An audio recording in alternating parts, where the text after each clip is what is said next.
ನಿರ್ಮಾತೃ ನಾಡಪ್ರಭು ಕೆಂಪೇಗೌಡರ ಜಯಂತಿಯನ್ನು ಅತ್ಯಂತ ಶ್ರದ್ಧೆಯಿಂದ ಪ್ರತಿ ವರ್ಷದಂತೆ ಈ ವರ್ಷವೂ ಕೂಡ ಸತತವಾಗಿ 5 ವರ್ಷಗಳ ಕಾಲ ಇದು ಆಗಲೇ ಇದೇ ಜಾಗದಲ್ಲಿ 4ನೇ ವರ್ಷ ನಮ್ಮೆಲ್ಲರ ಸ್ನೇಹಿತರು ಆಗಿರ್ತಕ್ಕಂಥ ರಾಮಪ್ರಸಾದ್ ಗೌಡರು ಯುವ ಕನ್ನಡಿಗರ ಸೇನೆ ಎಂಬ ಒಂದು ಶೀರ್ಷಿಕೆಯಡಿ ಕನ್ನಡಾಂಬೆಯ ಒಂದು ಹೋರಾಟವನ್ನು ಮತ್ತು ಕನ್ನಡ ಭಾಷೆ ನುಡಿ ಭಾಷೆ ಜಲ ಇವೆಲ್ಲದರ ಬಗ್ಗೆ ಹೋರಾಟವನ್ನು ಇಟ್ಕೊಂಡು ಕನ್ನಡ ಸೇನೆಯನ್ನು ಏನು ಕಟ್ಕೊಂಡಿದ್ದಾರೆ ಇವತ್ತು ಈ ಕಾರ್ಯಕ್ರಮವನ್ನು ಅಷ್ಟೇ ಒಂದು ಭಕ್ತಿಯಿಂದ ಮಾಡ್ತಾ ಇರ್ತಕ್ಕಂಥದ್ದಿದೆ. ನಾಡಪ್ರಭು ಕೆಂಪೇಗೌಡರು ಬರೀ ಬೆಂಗಳೂರನ್ನು ಕಟ್ಟಿದ್ದಷ್ಟೇ ಅಲ್ಲ, ಅವರು ಬರೀ ಒಬ್ಬ ಒಳ್ಳೆಯ ಧೀಮಂತ ಆಡಳಿತಗಾರ ಅಷ್ಟೇ ಅಲ್ಲ, ಬೆಂಗಳೂರಿನ ಪ್ರಕೃತಿಯನ್ನು ಉಳಿಸ್ಲಿಕ್ಕೆ ಅಂತೇಳಿ ಏನು ಕೆರೆಗಳನ್ನು ಕಟ್ಟಿರ್ತಕ್ಕಂಥದ್ದು, ಗಿಡಮರಗಳನ್ನು ನೆಟ್ಟಿರ್ತಕ್ಕಂಥದ್ದು ಇವೆಲ್ಲವನ್ನು ನಾವು ನೋಡಿದ್ದೇವೆ. ಮತ್ತು ವಾಣಿಜ್ಯ ನಗರಿ ಬೆಂಗಳೂರು ಆಗಬೇಕು ಅಂಥೇಳಿ ಹಲವಾರು ಪೇಟೆಗಳನ್ನು ಏನು ನಿರ್ಮಾಣ ಮಾಡಿದರು. ಇವತ್ತಿಗೂ ಕೂಡ ಇವತ್ತು ಬೆಂಗಳೂರು ಏನಾದರೂ ಸಿಲಿಕಾನ್ ಸಿಟಿ ಅಂತ ಹೆಸರು ಪಡೆದಿದ್ರೆ ಅದರ ಶ್ರೇಯಸ್ಸು ಅವರಿಗೆ ಕೊಡಬೇಕಾಗಿತ್ತು. ಯಾಕೆಂದರೆ ಅವರು ಹಾಕ್ಕೊಟ್ಟಿರ್ತಕ್ಕಂಥ ಈ ಒಂದು ಭದ್ರವಾದಂಥ ಬುನಾದಿ ಮೇಲೆ ಇವತ್ತು ಬೆಂಗಳೂರು ಇಷ್ಟರ ಮಟ್ಟಕ್ಕೆ ಬಂದಿದೆ. ಲಕ್ಷಾಂತರ ಜನ ನಾವು ಇವತ್ತು ಒಳ್ಳೆಯ ನೀರನ್ನು ಕುಡಿತಾ ಇದ್ದೇವೆ, ಗಾಳಿಯನ್ನು ಸೇವಿಸ್ತಾ ಇದ್ದೇವೆ, ಊಟವನ್ನು ಮಾಡ್ತಾ ಇದ್ದೇವೆ ಅಂತಂದರೆ ಲಕ್ಷಾಂತರ ಜನ ಬೇರೆ ಬೇರೆ ರಾಜ್ಯದಿಂದ ಬಂದು ಇಲ್ಲಿ ಸೇರ್ಕೋತಾರೆ. ಸಾವಿರಾರು ಜನ ಇಲ್ಲಿ ದಿನನಿತ್ಯ ಬೇರೆ ಬೇರೆ ಊರಿಂದ ಬಂದು ಹೋಗ್ತಕ್ಕಂಥದ್ದಾಗ್ತದೆ. ಅವರು ವ್ಯಾಪಾರಕ್ಕೋಸ್ಕರ ಮತ್ತು ಅವರು ದಿನನಿತ್ಯ ಅವರ ಬದುಕನ್ನು ಕಟ್ಕೊಳ್ಳಿಕ್ಕೆ ಅಂತೇನು ಬೆಂಗಳೂರಿಗೆ ಬರ್ತಾರೆ. ಎಲ್ಲವನ್ನು ಕೂಡ ಅವರು ಹಾಕ್ಕೊಟ್ಟಿರ್ತಕ್ಕಂಥ ಒಂದು ಹೆಜ್ಜೆಯ ಮೂಲಕ ನಾವು ಬೆಂಗಳೂರನ್ನು ನಾವು ನಿರ್ಮಾಣ ಮಾಡಿರ್ತಕ್ಕಂಥದ್ದನ್ನು ನಾವು ನೋಡಿದ್ದೇವೆ. ಅಷ್ಟೇ ಅಲ್ಲ, ಅವರು ಧಾರ್ಮಿಕವಾಗಿಯೂ ಕೂಡ ಹಲವಾರು ದೇವಸ್ಥಾನಗಳನ್ನು, ಗುಡಿ ಮಂದಿರಗಳನ್ನು ಕಟ್ಟಿರ್ತಕ್ಕಂಥದ್ದು. ದೊಡ್ಡ ಬಸವನ ಗುಡಿ ದೇವಸ್ಥಾನ ಆಗಿರ್ಬೋದು, ಗವಿಗಂಗಾಧರೇಶ್ವರ ದೇವಸ್ಥಾನ ಆಗಿರ್ಬೋದು, ಇವೆಲ್ಲವನ್ನು ಕೂಡ ಬೆಂಗಳೂರಿಗೆ ಕೊಡುಗೆಯನ್ನು ಕೊಟ್ಟಿರ್ತಕ್ಕಂಥ ಕೆಂಪೇಗೌಡರು. ಅವರು ನಿಜವಾದ ಗೌರವವನ್ನು ಏನಾದರೂ ಸಮರ್ಪಣೆ ಮಾಡಬೇಕು ಅನಿಸಿದ್ರೆ ನಾವು ಬೆಂಗಳೂರಿಗರಾಗಿ ಅದೇ ಪರಿಸರವನ್ನು, ಈ ಸುತ್ತಮುತ್ತ ಇರತಕ್ಕಂಥ ವಾತಾವರಣವನ್ನು ಸ್ವಚ್ಛವಾಗಿ ಇಟ್ಕೊಂಡು ನಾವು ಅದೇ ರೀತಿ ಉಳಿಸ್ಕೊಂಡು ಬೆಳೆಸ್ತಕ್ಕಂಥ ಕೆಲಸವನ್ನು ನಾವೆಲ್ಲ ಮಾಡಿದ್ದೆ ಆದರೆ ಅವ್ರಿಗೆ ನಿಜವಾದ ಒಂದು ಗೌರವವನ್ನು ಸಲ್ಲಿಸ್ತಕ್ಕಂಥದ್ದಾಗ್ತದೆ. ಆ ರೂಪದಲ್ಲಿ, ಆ ಒಂದು ದಿಶೆಯಲ್ಲಿ ಏನು ರಾಮಪ್ರಸಾದ್ ಗೌಡರು ಅವರ ಒಂದು ತಂಡ ಇವತ್ತು ಈ ಕಾರ್ಯಕ್ರಮವನ್ನು ಮಾಡ್ತಾ ಇದ್ದಾರೆ. ಸಾಂಕೇತಿಕವಾಗಿ ಏನು ಮಾಡ್ತಾ ಇದ್ದಾರೆ, ಅವರ ಒಂದು ಈ ಹೋರಾಟದ ಬದುಕು ಮುಂದಕ್ಕೆ ಒಳ್ಳೆ ಯಶಸ್ಸು ಕಾಣಲಿ, ಅವರು ಮುಂದೆ ನಾಯಕರಾಗಿ ಬೆಳೀಲಿ ಅಂತ ಆಶಿಸಿ ಈ ಕಾರ್ಯಕ್ರಮಕ್ಕೆ ಬಂದಿರತಕ್ಕಂಥ ಎಲ್ಲ ಕೆಂಪೇಗೌಡರ ಅಭಿಮಾನಿಗಳು ಎಲ್ಲರಿಗೂ ನಾನು ಕೆಂಪೇಗೌಡರ ಜಯಂತಿಗೆ ಶುಭಾಶಯವನ್ನು ಕೋರಿ ನನ್ನ ಮಾತುಗಳಿಗೆ ವಿರಾಮವನ್ನು ಹೇಳ್ತೀನಿ. ನಮಸ್ಕಾರ. ಈಗ ಬೆಂಗಳೂರು ನಿರ್ಮಾತೃ ನಾಡದೊರೆ ಶ್ರೀ ಕೆಂಪೇಗೌಡರ 517ನೇ ಜಯಂತ್ಯೋತ್ಸವದ ಪ್ರಯುಕ್ತ ಯುವ ಕನ್ನಡಿಗರ ಸೇನೆ ವತಿಯಿಂದ ಕೆಂಪೇಗೌಡರನ್ನ ನೆನೆಸ್ಕೊಳ್ಳೋ ವಿಚಾರದಲ್ಲಿ ಅವರ ಜಯಂತ್ಯೋತ್ಸವವನ್ನು ಇಂದು ಮೈಸೂರು ಬ್ಯಾಂಕ್ ಸರ್ಕಲಲ್ಲಿ ನಮ್ಮ ಯುವ ಕನ್ನಡಿಗರ ಸೇನೆಯ ಎಲ್ಲ ಸಂಘಟಿಗರು ತಂಡದೊಂದಿಗೆ ಅರ್ಥಪೂರ್ಣವಾಗಿ ಇವತ್ತು ಆಚರಣೆನ ಮಾಡಿದ್ದೀವಿ. ಈ ಒಂದು ಸಮಾರಂಭದಲ್ಲಿ ಆರೋಗ್ಯ ಶಿಬಿರ, ರಕ್ತದಾನ ಶಿಬಿರ, ಅನ್ನಸಂತರ್ಪಣೆ ಜೊತೆಯಲ್ಲಿ ಸಾಮಾಜಿಕ ಕಾರ್ಯಕ್ರಮವನ್ನು ಮಾಡಿದ್ದೀವಿ.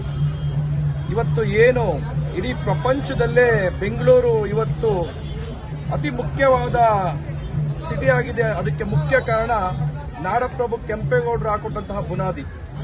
ಅವತ್ತಿನ ಅವರ ಯೋಜನೆ ಹೇಗಿತ್ತು ಅಂದರೆ, ಸುಮಾರು ಸಾವಿರಾರು ವರ್ಷಗಳು ಕಳೆದರೂ ಕೂಡ ಬೆಂಗಳೂರು ಭದ್ರವಾಗಿರಬೇಕು, ಬೆಂಗಳೂರು ಬೆಳಿಬೇಕು ಅನ್ನೋ ಅವರ ಯೋಜನೆ ಇವತ್ತು ನಾವು ಇಷ್ಟು ದೊಡ್ಡ ಮಟ್ಟದಲ್ಲಿ ಬೆಂಗಳೂರು ಉಳಿಲಿಕ್ಕೆ ಕಾರಣ. ಪ್ರತಿ ವರ್ಷ ಅವ್ರನ್ನ ಸ್ಮರಿಸ್ಕೊಳ್ಳೋ ಕೆಲಸನ ಯುವ ಕನ್ನಡಿಗರ ಸೇನೆ ವತಿಯಿಂದ ಮಾಡ್ತಾ ಇದ್ದೀವಿ. ಜಯಂತ್ಯೋತ್ಸವ ಕೇವಲ ಆಚರಣೆಗಷ್ಟೇ ಅಲ್ಲ, ನಾನು ಸರ್ಕಾರಕ್ಕೆ ಒಂದು ಮನವಿನ ಮಾಡ್ತಾ ಇದ್ದೀನಿ. ಕೆಂಪೇಗೌಡ ಜಯಂತಿ ದಿನವನ್ನ ರಜಾ ದಿನವಾಗಿ ಘೋಷಿಸಬೇಕು. ರಜಾ ದಿನವಾಗಿ ಘೋಷಿಸಿದ್ರೆ ಶಾಲಾ ಮಕ್ಕಳಿಗೂ ಕೂಡ ಒಂದು ರಜೆ ಏನಕ್ಕೆ ಆಗುತ್ತೆ ಅಂತೇಳಿ ಕೆಂಪೇಗೌಡರನ್ನ ಸ್ಮರಿಸ್ಕೊಳ್ತಾರೆ. ಜೊತೆಯಲ್ಲಿ ಏನು ಒಂದು ಬೆಂಗಳೂರು ವಿಶ್ವವಿದ್ಯಾಲಯದಲ್ಲಿ ಕೆಂಪೇಗೌಡರ ಅಭಿವೃದ್ಧಿ, ಅವರ ವಿಚಾರವಾಗಿ ಅವನು ಅಧ್ಯಯನ ಮಾಡಲಿಕ್ಕೆ, PhD ಮಾಡಲಿಕ್ಕೆ ಒಂದು ಸಂಸ್ಥೆನ ತೆರಿಬೇಕು. ಕೆಂಪೇಗೌಡರನ್ನ ಪ್ರತಿ ವರ್ಷ ಸ್ಮರಿಸಿಕೊಳ್ಳುವಂತ ಅಭಿವೃದ್ಧಿ ಪ್ರಾಧಿಕಾರಿಗಳಿಗೆ ಹೆಚ್ಚು ಅನುದಾನಗಳನ್ನ ಕೊಡಬೇಕು ಅಂತ ಈ ಮುಖಾಂತರ ಸರ್ಕಾರನ ಮನವಿನ ಮಾಡ್ತೀನಿ.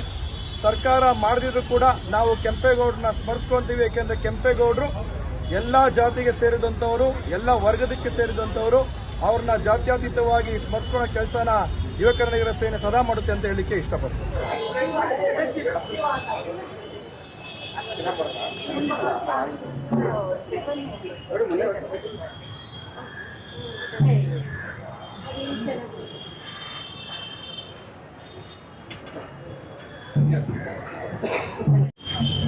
ಎಲ್ರಿಗೂ ನಮಸ್ಕಾರ. ಇವತ್ತು ನಮ್ಮ ಇದು ಕನ್ನಡ ನಾಡಿನ ಹೆಮ್ಮೆಯ ಶ್ರೀ ಕೆಂಪೇಗೌಡ ಅವರ ಜಯಂತಿಯನ್ನು ಆಚರಿಸ್ತಾ ಇದ್ದೀವಿ. ಇಷ್ಟೊಂದು ಜನ ಇಲ್ಲಿ ಸೇರಿರೋದು ನಂಗೆ ನೋಡಿ ತುಂಬ ಖುಷಿ ಆಗ್ತದೆ. ಯಾಕಂದರೆ ನಮ್ಮ ಬೆಂದಕಾಳೂರು ಇವತ್ತು ಬೆಂಗಳೂರಾಗಿ ಕನ್ವರ್ಟ್ ಆಗಿರೋದು ನಮ್ಮ ಶ್ರೀ ಕೆಂಪೇಗೌಡ ಅವರ ನೇತೃತ್ವದಿಂದ. ಹಾಗೆ ಬೆಂಗಳೂರು ಇವತ್ತು ಜಗತ್ತಿನಾದ್ಯಂತ ಗುರುತಿಸ್ಕೊಂಡಿದೆ. ಇಂಜಿನಿಯರ್ಸ್ ಇರ್ಬೋದು, ಇವತ್ತಿನ ಇಂಜಿನಿಯರ್ಸ್ ಕೂಡ ಹಳೆ ಕೆಂಪೇಗೌಡ ಅವರು ಏನೇನು ಟೆಕ್ನಿಕಲ್ ಆಗಿ ಇದೆಲ್ಲ ಮಾಡಿದ್ದಾರೆ ಅದನ್ನು ನೋಡಿ ತುಂಬ ತಿಳ್ಕೊಳ್ಳೋಷ್ಟಿದೆ. ಹಾಗೆ ಕೆಂಪೇಗೌಡ ಅವರವರು ನಿರ್ಮಿಸಿರುವ ಎಷ್ಟೋ ಕೆರೆಗಳು, ಪೇಟೆಗಳು ಮತ್ತು ಸಿಟಿಗಳು, ಹಾಗೆ ಅವರು 4 ಮೂಲೆಗಳಲ್ಲಿ 4 ಇದನ್ನು ಸ್ಥಾಪಿಸಿ ಕೋಟೆಗಳನ್ನು ನಮ್ಮದೊಂದು ಬೌಂಡ್ರಿ ಅಂತ ಮಾಡಿದ್ರು. ಆಗಿನ ಕಾಲದಲ್ಲೇ ಅವರು ಅಷ್ಟು ಒಂದು ಟೆಕ್ನಾಲಜಿ ವೈಸಲ್ಲಿ ಆಗಿರ್ಬೋದು ಅಥವಾ ಒಂದು ಅಭಿವೃದ್ಧಿಯ ಇದರಲ್ಲಾಗಿರ್ಬೋದು ತುಂಬ ದೊಡ್ಡ ಮಟ್ಟದಲ್ಲಿ ನಮಗೆಲ್ಲರಿಗೂ ಒಂದು ಮಾದರಿಯನ್ನು ಹಾಕಿಕೊಟ್ಟಿದ್ದಾರೆ. ಸೊ ಬರೀ ಕೆಂಪೇಗೌಡ ಜಯಂತಿ ಅಷ್ಟೇ ಅಲ್ಲದೆ, ಆ ಒಂದು ದಿನ ಅಷ್ಟೇ ಅಲ್ಲದೆ ಅವರು ಏನೆಲ್ಲ ನಮಗೆ ಮಾರ್ಗದರ್ಶನ ನೀಡಿದ್ದಾರೆ, ಅವರು ಒಂದು ಏನು ನಮಗೆ ಬುನಾದಿಯನ್ನು ಮಾಡಿಕೊಟ್ಟಿದ್ದಾರೆ, ಅದನ್ನೆಲ್ಲ ನಾವು ದಿನನಿತ್ಯ ನಮ್ಮ ಜೀವನದಲ್ಲಿ ಅಳವಡಿಸ್ಕೊಳ್ಬೇಕು. ಹಾಗೆ ಪ್ರತಿದಿನ ಒಂದು ಕೆಂಪೇಗೌಡ ಜಯಂತಿಯನ್ನು ಆಚರಿಸೋ ಥರ ಒಂದು ಮಾದರಿಯನ್ನು ಮತ್ತು ಅವರು ನಮಗೇನು ಯಶಸ್ಸನ್ನು ಕೊಟ್ಟಿದ್ದಾರೆ ಅದನ್ನು ನಾವೆಲ್ಲರೂ ಚೆನ್ನಾಗಿ ನೆರವೇರಿಸ್ಕೊಂಡು ಹೋಗೋಣ. ಬೆಂಗಳೂರನ್ನು ಇನ್ನಷ್ಟು ದೊಡ್ಡ ಮಟ್ಟಿಗೆ ಬೆಳೆಯೋ ಹಾಗೆ ಇಡೀ ಜಗತ್ತೇ ತಿರುಗಿ ನೋಡ್ತಾ ಇದೆ ಆಲ್ರೆಡಿ ಬೆಂಗಳೂರನ್ನ. ಇನ್ನಷ್ಟು ದೊಡ್ಡ ಮಟ್ಟದಲ್ಲಿ ಇಂಜಿನಿಯರ್ಸ್ ಬರಲಿ, ಡಾಕ್ಟರ್ಸ್ ಬರಲಿ, ಹಾಗೆ ಬೆಂಗಳೂರು ಇನ್ನಷ್ಟು ದೊಡ್ಡ ಮಟ್ಟಕ್ಕೆ ಯಶಸ್ಸಾಗಲಿ.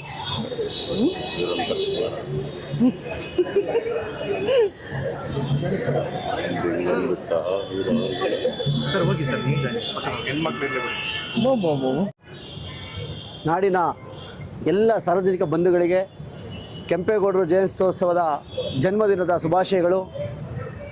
517ನೇ ಜನ್ಮದಿನವಾದ ಇವತ್ತು